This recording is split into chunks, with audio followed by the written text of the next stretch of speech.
Party Bharatiya Janata party అది right sir. Okay, ఇదే విషయంపై ఒకసారి శ్రీనివాస్ గారి దగ్గరికి వెళ్దాం. శ్రీనివాస్ గౌడ్ గారు, ప్రస్తుతం ఏదైతే చెరుకు సుధాకర్ గారు అన్నారు, డాక్టర్ చెరుకు సుధాకర్ గారు చాలా క్లియర్గా అన్నారు, 52% రావాల్సిన బీసీలకు సంబంధించింది ఈరోజు కేవలం 42% వచ్చింది. అందుకు కానీ బీజేపీ పూర్తి సహకరించి దానికి 52% రావాలని మోడీ గారిని కోరాలని కోరారు. ఈ విషయంపై ఈరోజు 42% వచ్చినందుకే ఇంత రగడ చేస్తున్నారు. 52% అమలు అవుతుందా కాదా అని తెలియదు. కానీ ప్రస్తుతం ఏదైతే 9th షెడ్యూల్ను పక్కన పెట్టి ఈరోజు రాజ్యాంగ సవరణ చేయవలసిన బాధ్యత భారతీయ జనతా పార్టీకి ఉన్నది, కేంద్రంలో ఉన్నది. కాబట్టి దానికి సంబంధించి మీరేమంటారండి లాస్ట్కు and the conclude of the debate? ఇప్పుడు సుధాకర్ అన్న 100% కరెక్ట్ మాట్లాడిండు. రెండో విషయం వచ్చే వరకల్లా ఇక్కడ నిన్న కిషన్ రెడ్డి గారు మాట్లాడుతున్నారు. ఇప్పుడు ఈడబ్ల్యూఎస్ రిజర్వేషన్లు ఉన్నాయి. ఒక రిజర్వేషన్లు ఒక సామాజిక వర్గానికి రిజర్వేషన్ పెట్టాలంటే దానికి ఒక పారామీటర్ ఉంటుంది. వాళ్ళ జనాభా ఎంత, అందులో వాళ్ళు సామాజికంగా వెనుకబడిన వర్గం ఎంత, వాళ్ళ ప్రాతినిధ్యం ఎంత ఉంది, దాన్ని తేల్చడం కోసం ఒక కమిషన్ వేయాలి, ఆ కులాల లెక్కలు తీయాలి, ఆ తర్వాత దాన్ని సైంటిఫిక్ మెథడ్ తోటి పార్లమెంట్లో పెట్టి ఆ రిజర్వేషన్ పెట్టాలి. కానీ ఈడబ్ల్యూఎస్ రిజర్వేషన్ విషయంకి వచ్చే వరకల్లా ఒక కమిషన్ లేదు, వాళ్ళ జనాభా లెక్కలు లేవు. కానీ రాత్రికి రాత్రే ఈడబ్ల్యూఎస్ రిజర్వేషన్ తీసుకొచ్చి 103వ రాజ్యాంగ సవరణ చేసి ఇలా అగ్రవర్ణాలకు 10% రిజర్వేషన్ కల్పించారు. ఇప్పుడు అగ్రవర్ణాలకు కల్పించగలేంది జనాభా దామాస్ ప్రకారం బీసీలకు కల్పిస్తే తప్పేంది? ఇలా వాస్తవంగా మేము 60% ఉంటాం. ఆ తెలంగాణ రాష్ట్రంలో కులగణంలో కూడా ఇంకా 3-4% తగ్గించి చూపించారు మాది. కానీ 60% జనాభా తెలంగాణ ఉంటుంది. 60% జనాభా 60% రిజర్వేషన్ రావాలి. కానీ ఇలా మేము 60% అడుగుతలేము. సరే, ఆ కామారెడ్డి డిక్లరేషన్లో వాళ్ళ నోటికి వచ్చింది, దానికి ఒక క్రైటీరియా లేదు 42% అనేది. వాళ్ళ నోటికి వచ్చింది కాబట్టి 42% అంటున్నారు. కాబట్టి 42% క్రైటీరియా కాదు, అన్ని వర్గాలకు ప్రపోర్షనటీ రిజర్వేషన్ ఇచ్చినప్పుడు బీసీలకు ఎందుకు ఇవ్వరు? కాబట్టి ఇప్పుడు మేము బీజేపీకి ఇచ్చే సలహా ఏంటంటే, ఇవాళ మీరు బీసీ ముఖ్యమంత్రి అన్నారు. బీసీ ముఖ్యమంత్రి అన్నప్పుడు ఇవాళ ప్రో లీడర్ గా బీసీగా పెట్టాలి కదా. రాజాసింగ్ గారు ఉన్నారు, నిజంగా కట్టర్ హిందూ, బీసీ బిడ్డ, లోధి సామాజిక వర్గానికి సంబంధించిన ఆయన 4 సార్లు శాసనసభ్యుడు అయ్యిండు. ఆయనని ప్రో లీడర్గా పెట్టాలి కదా, ఆయన బెటర్ ఇద్దరి. ఆ తర్వాత మొన్న పార్టీ అధ్యక్షుడు ఒక బ్రాహ్మణ సామాజిక వర్గాన్ని 1% ఉన్న వాళ్ళని పెడితే ఓ ఈటల రాజేందర్ గారు, బండి సంజయ్ గారు, లేకపోతే మొదటి నుంచి పార్టీలు ఉన్నటువంటి మా తల్లోజు ఆచారన్న గారు, ఎవరన్నా బండి సంజయ్ అన్నను ఎవరినో పెట్టవలసి ఉంటుంది, అది బెటర్ అవుతుంది.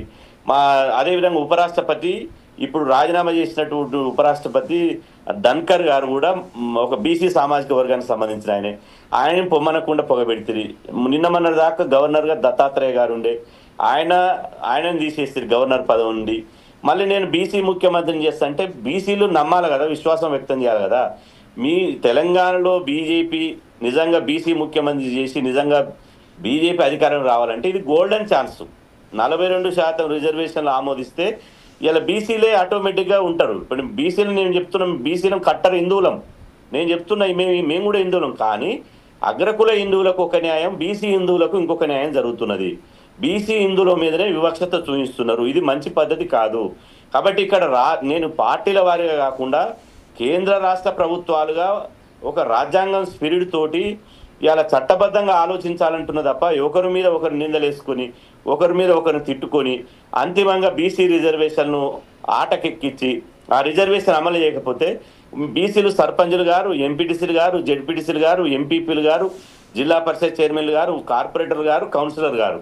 కాబట్టి ఈ దశ లోపట ఇవాళ స్థానిక సంస్థల్లో బీసీలకు ఇవాళ స్వయం పాలన రావాలంటే రిజర్వేషన్లు ఒకటే పరిష్కార మార్గం.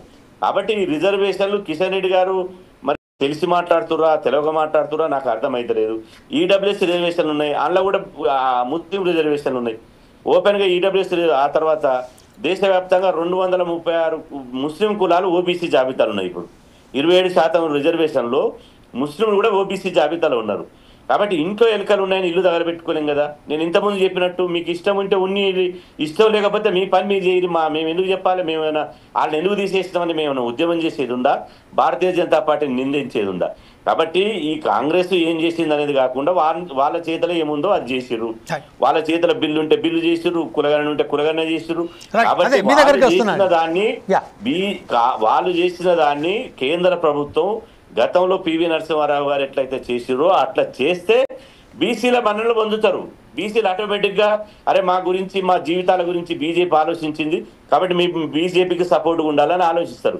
ఇది మంచి ఛాన్స్ బీజేపీకి ఈ రాష్ట్రంలో ఎదగడానికి మంచి ఛాన్స్. ఒక్క ఉదాహరణ చెప్తా.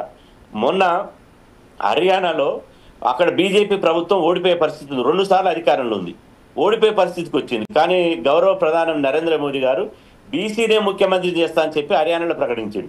అక్కడ 2 సార్లు ఉండి ప్రభుత్వ వ్యతిరేకత ఉన్నప్పటికీ కూడా బీసీని ముఖ్యమంత్రిని చేస్తున్నారు కాబట్టి మా బీసీల పాలన రాబోతుందని చెప్పి హర్యానాలో బీజేపీ ప్రభుత్వాన్ని ముచ్చటగా 3వసారి గెలిపించారు. కాబట్టి ఇక్కడ కూడా మీరు ఇవాళ మతం ఆధారంగానో ఇంకో ఆధారంగానో రావాలంటే ఈ తెలంగాణలో సామాజిక చైతన్యం, విప్లవ చైతన్యం ఎక్కువ.